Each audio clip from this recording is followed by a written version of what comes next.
قرآن کریم ایک عام آدمی کیسے سمجھے اور اس پر سمجھ کر کیسے عمل کرے.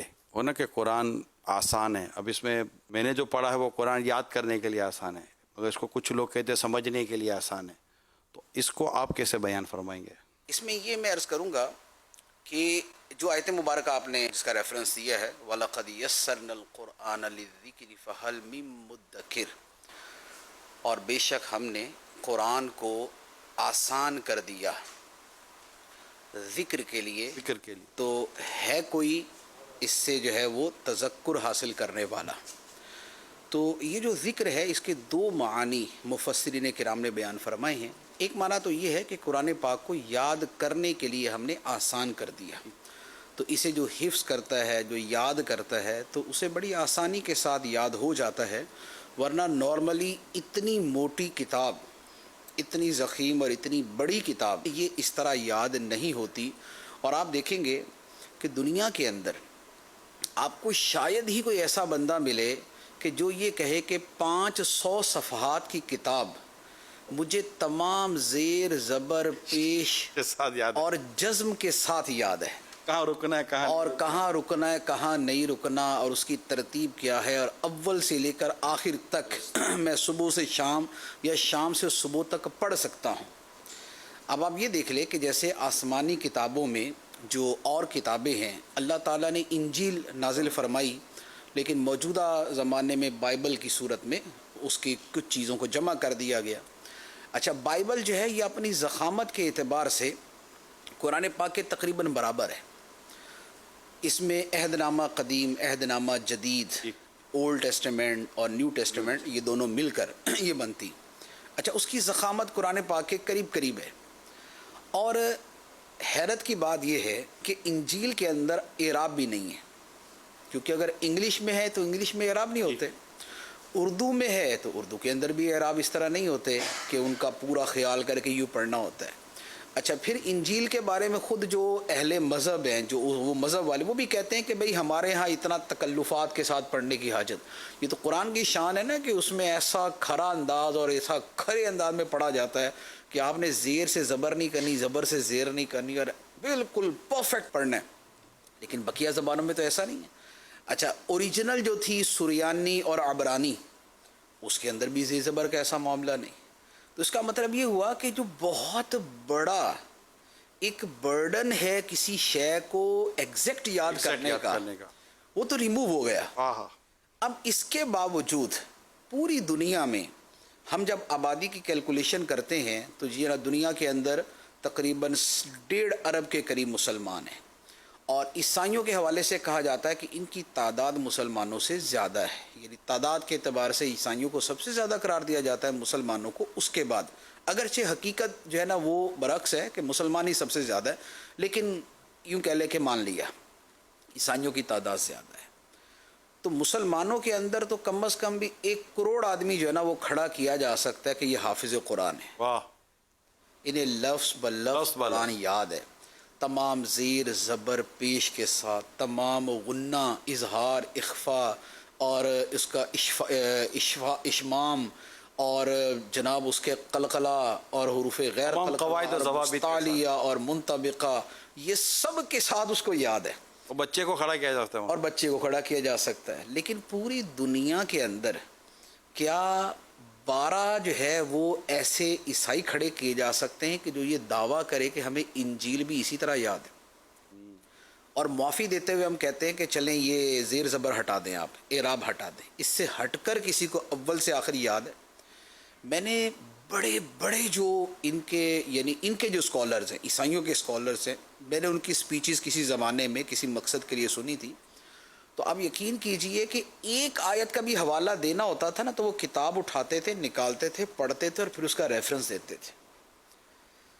اور اس کے مقابلے میں قرآن کا معجزہ دیکھیں کہ اللہ تعالیٰ نے جو فرمایا تھا نا کہ ہم نے اسے یاد کرنے کے لیے آسان کر دیا، تو اب اس کا ظہور دیکھیں کہ وہ کیسا معجزاتی انداز کے اندر ظاہر ہوا، کہ کیسا یاد ہوا، اور کیسا مرد، عورت، بچہ، بوڑھا، جوان، اللہ تعالیٰ نے سب کے لیے اس کو آسان کر دیا کہ اکثریت جو یاد کرنے کی کوشش کرتی ہے اس کو یاد ہو جاتا. تو ایک تو اس کا معنی یہ. دوسری جو بات آپ نے فرمائی जो इसका दूसरा मफहूम बयान किया गया कि हमने कुरान को नसीहत के लिए आसान कर दिया, तो है कोई इससे नसीहत हासिल करने वाला? ठीक, तो फ़हम और तदब्बुर इसका दर्जा कुछ बड़ा होता है। नसीहत हासिल करना ये एक नॉर्मल चीज़ होती है कि आप एक कलाम का अगर माना और मफहूम समझते हैं तो आपको जो है उससे नसीहत हासिल हो जाती। अगर आप नसीहत के तौर पे देखते हैं तो मिसाल के तौर पे अगर आप ये आयत मुबारका पढ़ते हैं कि वो बुलंद रुतबा किताब जिसमें कोई शक की जगह नहीं, हिदायत है मुत्तकियों के लिए। और मुत्तकी कौन हैं? जो बिन देखे गैब पर ईमान लाने वाले, खुदा को मानने वाले, जो नमाज़ों को कायम करते हैं, जो हमारे दिए हुए रिस्क में से खर्च करते हैं, और जो पिछली किताबों पर और तुम पर नाजिल होने वाली किताब पे ईमान रखते हैं और आखिरत पर पूरा यकीन रखते हैं, यही लोग हिदायत पर हैं, यही लोग फलाह पाने वाले हैं। जब आप इस मफहूम को पढ़ते हैं तो इसमें आपको ऐसा कोई इश्काल नहीं होता, ये समझने के लिए और नसीहत के लिए आसान है। आप पढ़ते हैं कि फ़लाह पा गए वो ईमान वाले जो अपनी नमाज़ों में खुशू करते हैं और बेहुदा बातों से बचते हैं और अपना तज़किया करते हैं और ज़कात अदा करते हैं और अपनी शर्मगाहों की हिफाजत करते हैं, सिवाय बीवियों और बांदियों के किसी और के पास नहीं जाते, और जो इनसे तजावुज़ करेगा तो वो हद से गुज़रने वाला है, वो मलामत का मुस्तहिक है। और वो लोग के जो अपनी अमानतों की हिफाजत करते हैं, जो अपने अहदों की पासदारी करते हैं, जो अपने वादों को पूरा करते हैं और जो अपनी नमाज़ों को दाइमन हमेशा पढ़ते हैं, तो ये वो लोग हैं कि जो वारिस हैं, ये विरासत पाएंगे जन्नतुल फिरदौस की। अब ये देखें, नसीहत के लिए कुरान आसान है। इसी तरह आप जितनी सूरतें लेते जाएंगे, कुरान पाक का 95% से ज़्यादा हिस्सा जो है ना, वो आप यूँ पढ़ते जाएंगे ना और बंदा समझता जाएगा।